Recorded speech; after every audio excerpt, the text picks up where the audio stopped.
wabarakatuh. Alhamdulillahirabbil alamin wassalatu wassalamu ala asrofil anbiya'i wal mursalin sayyidina wa maulana Muhammadin wa ala alihi wa sahbihi ajmain amma ba'du. Sebagai hamba Allah yang beriman, marilah kita panjatkan puji dan syukur kehadirat Allah Subhanahu wa taala yang telah memberikan kekuatan, kesehatan lahir dan batin kepada kita semua, sehingga kita dapat berkumpul di tempat ini dalam rangka menghambakan diri kepada Allah Subhanahu wa taala. Salawat serta salam tidak lupa kita kirimkan kepada junjungan kita Nabi Allah Muhammad Sallallahu Alaihi Wasallam yang telah menghantarkan umat manusia dari peradaban hidup yang jahiliyah menuju pada peradaban hidup yang modern, yang penuh dengan kemajuan ilmu pengetahuan dan teknologi seperti yang kita rasakan pada saat ini. Semoga kita semua termasuk hambanya yang taat, yang berhak mendapatkan syafaatnya di hari akhir kelak. Perkenankanlah saya Ajeng Hapsari Titahuning pada kesempatan ini akan menyampaikan topik yang berjudul Islam, Kebangsaan, dan Nasionalisme. Langsung saja kita bahas ke intinya. Yang pertama adalah pengertian. Kebangsaan berasal dari kata bangsa. Dalam KBBI, bangsa adalah kelompok masyarakat yang bersamaan asal keturunan, adat, bahasa, dan sejarahnya, serta berpemerintah sendiri atau kumpulan manusia yang biasanya terikat karena kesatuan bahasa dan kebudayaan dalam arti umum dan menempati wilayah tertentu di muka bumi.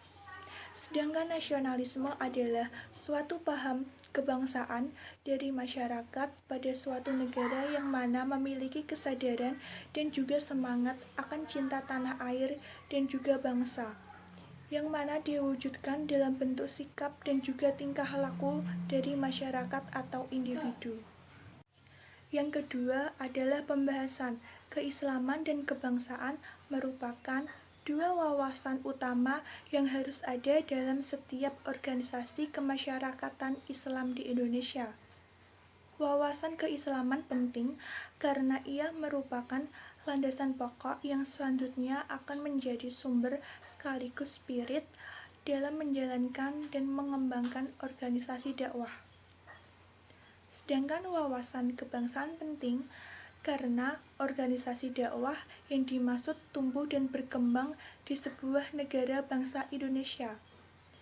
Untuk itu, sikap nasionalisme menjadi hal yang tidak bisa ditawar lagi.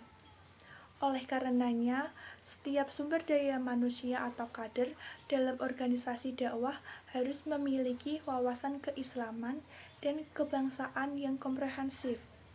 Tidak hanya paham, namun juga harus diinterisasi dan diamalkan setiap gerak langkah dalam menjalankan roda organisasi. Wawasan keislaman tanpa disertai dengan wawasan kebangsaan dapat berdampak pada melemahnya sikap nasionalisme. Tanpa wawasan kebangsaan yang kokoh, organisasi dapat terjebak pada sikap fanatik berlebihan, yang pada akhirnya dapat berdampak pada sikap intoleran pada organisasi dan bahkan keyakinan lain yang tidak sama. Lemahnya sikap nasionalisme juga akan berdampak pada lemahnya institusi negara. Karena sudah menjadi fakta bahwa penduduk Indonesia mayoritas beragama Islam, dan kecenderungannya para pemeluk Islam telah berafiliasi pada organisasi dakwah atau ormas Islam tertentu, sehingga sangat logis jika wawasan kebangsaan para kader-kader ormas Islam atau organisasi dakwah melemah, maka akan berdampak pada melemahnya institusi negara. Jika institusi negara telah melemah, maka dapat disimpulkan bahwa negara tersebut akan mudah tercerai-berai, sekaligus lemah atau inferior di hadapan negara-negara lain. Sebaliknya, jika hanya wawasan kebangsaan tanpa disertai dengan wawasan keislaman, maka secara otomatis organisasi dakwah tidak akan bisa berkembang sesuai fitrahnya. Bagaimana mungkin sumber daya manusia organisasi dakwah lemah pada wawasan keislaman? Lantas, apa yang akan didakwahkan? Menyadari akan pentingnya wawasan keislaman dan wawasan kebangsaan dalam pengembangan organisasi dakwah, maka dalam hal ini membahas tentang konsep-konsep keislaman dan kebangsaan yang menjadi modal pokok dalam pengembangan organisasi dakwah. Bahasan ini meliputi bagaimana konsep Islam dan karakteristiknya, dan wawasan kebangsaan dan nasionalisme. Jadi ada dua bahasan. Keislaman dan kebangsaan merupakan dua hal yang tidak bisa dipisahkan dalam organisasi dakwah. Semua kader atau sumber daya manusia dalam organisasi dakwah harus kuat dalam kedua wawasan tersebut. Bukan hanya memahami, namun juga harus berinteraksi dan diamalkan dalam setiap gerak langkah perjalanan organisasi. Untuk itu, perlu pemahaman tentang konsep keislaman dan kebangsaan. Nah, yang akan kita bahas pertama adalah Islam dan karakteristiknya. Secara etimologis, Islam berasal dari kata salima, yang berarti selamat, sentosa, damai, tunduk, dan berserah. Kata salima kemudian berubah dengan wazan aslama, yang berarti kepatuhan, ketundukan, dan berserah diri. Seorang muslim itu harus patuh, tunduk, dan berserah diri pada Tuhan Yang Maha Esa. Selain itu, Islam juga berarti selamat dan menyelamatkan, serta damai dan mendamaikan. Sedang secara terminologis, Islam merupakan agama yang diwahyukan Allah kepada manusia melalui Nabi Muhammad sebagai Rasul. Nah, selanjutnya pembahasan yang kedua, yaitu wawasan kebangsaan dan nasionalisme.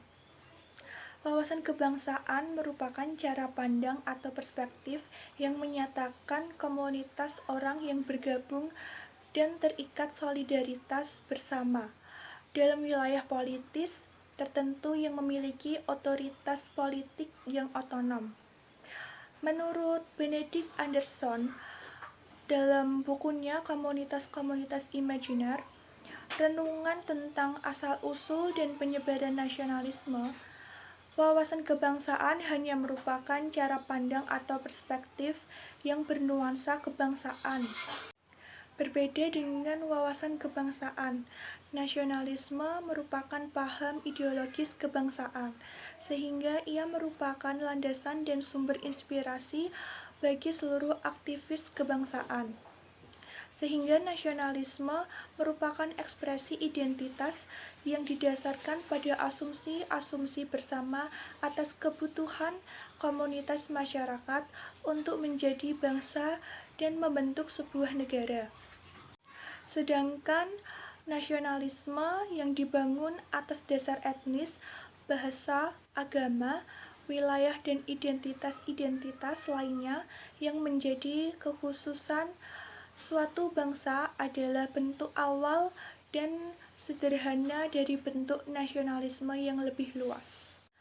Walaupun wawasan kebangsaan dan nasionalisme tidak identik, namun setidaknya keduanya mengandung pengertian keislaman dan kebangsaan. Yang pertama, adanya ikatan solidaritas yang mungkin terbangun oleh kesamaan nasib, tujuan, dan identitas. Yang kedua, pengakuan terhadap kekhususan identitas seperti etnis, budaya, bahasa, bahkan mungkin agama. Ketiga, pengakuan atas kemajemukan dan perbedaan etnis. Yang keempat, independensi politis yang berwujud sebuah negara yang merdeka. Wawasan kebangsaan yang semestinya dipegang oleh seluruh masyarakat ialah bahwa Indonesia bukan negara sekuler dan juga bukan negara agama, melainkan negara religius. Agama tidak semestinya tampil secara formal, dalam mengurus persoalan negara. Namun semestinya Islam diimplementasikan sebagai sebuah etika sosial yang berarti Islam berfungsi sebagai komplementer dalam kehidupan bernegara. Sehingga Islam akan berpotensi mendukung tegaknya konstruk keindonesiaan yang adil, egaliter, dan demokrasi. Sebaliknya, jika Islam dipaksa pada fungsi suplementer pada negara, hanya akan menjadikan Islam tercerabut dari nilai-nilai fundamentalnya yang konduktif bagi tegaknya keadilan, egalitarisme, dan demokrasi. Nah, jadi dari penjelasan saya tadi dapat disimpulkan bahwa pada wilayah penafsiran sangat mungkin lahir berbagai perbedaan atau khilafiyah. Maka hal demikian harus senantiasa menjadi kesadaran setiap aktivis ormas Islam di Indonesia. Dengan demikian, sikap toleransi dan sikap menghargai setiap perbedaan harus dijunjung tinggi. Karena dalam wilayah penafsiran tidak ada kebenaran yang mutlak. Yang ada hanyalah kebenaran relatif. Selain sikap toleransi, sikap aktivis ormas Islam di Indonesia juga harus memiliki wawasan kebangsaan yang komprehensif dan senantiasa mengedepankan sikap nasionalisme. Harus ada kesadaran bahwa Indonesia bukan negara agama, bukan juga negara sekuler, melainkan negara religius, sehingga rumusan Pancasila, Undang-Undang Dasar 1945, Bhinneka Tunggal Ika, dan NKRI merupakan suatu dasar yang sudah final. Selanjutnya, segala sikap dan tindakan yang bertentangan dengan 4 pilar kebangsaan tersebut harus dijauhi dan ditinggalkan. Saudara-saudaraku, kaum muslimin rahikumullah, demikian ceramah agama yang dapat saya sampaikan pada kesempatan ini. Semoga dapat bermanfaat bagi kita semua dan dapat kita aplikasikan dalam kehidupan sehari-hari. Lebih kurangnya mohon dimaafkan, yang benar datangnya hanya dari Allah Subhanahu wa Ta'ala yang Maha Benar, dan yang salah, hilaf, dan keliru itu datangnya dari saya pribadi sebagai manusia biasa yang tidak pernah luput dari salah, hilaf, dan dosa. Akhirul kalam, subhanaka Allahumma wa bihamdika asyhadu an la ilaha illa anta astaghfiruka wa atubu ilaik. Walahul muwafiq illa aqwamit thoriq. Wassalamualaikum warahmatullahi wabarakatuh.